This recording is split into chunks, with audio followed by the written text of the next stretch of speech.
Qəbula qədər fiskanı təkrarlayırıq. Bu gün danışacağım elastiklik və sürtünmə qüvvələrindən. Deformasiya qüvvənin təsiri nəticəsində cismin forma və ölçülərinin dəyişməsinə deyilir. İki növ olur: elastik və plastik. Elastik deformasiyada cism əvvəlki vəziyyətinə qayıda bilir, plastikdə qayıda bilmir. Elastik deformasiyanı yaradan da elastiklik qüvvəsidir.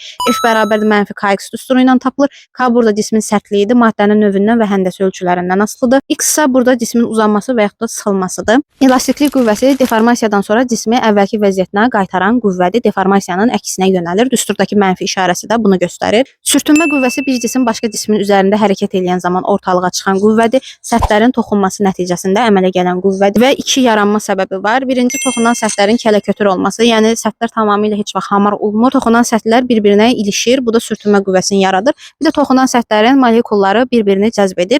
Cismi hərəkətə gətirən, aparan qüvvə dartı qüvvəsidir. Hərəkətin əks istiqamətində yönələn qüvvə isə sürtünmə qüvvəsidir. Dartı qüvvəsi sürtünmə qüvvəsindən böyük olarsa belə hərəkət bərabər yeyinləşən hərəkət olur. Hərəkət tənliyi isə birinci formada yazılır.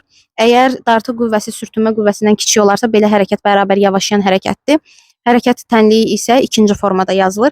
Əgər dartı qüvvəsi sürtünmə qüvvəsinə bərabərdirsə, bu zaman əvəzləyici qüvvə sıfıra bərabərdir. Cismin hərəkət təcili olmur, ancaq dartı qüvvəsi istiqamətində düz xətti bərabər sürətli hərəkətinə davam edəcək. Qəbula qədər fiskanı təkrar etmək üçün məni izləməyi yaddan çıxartma. Hələlik.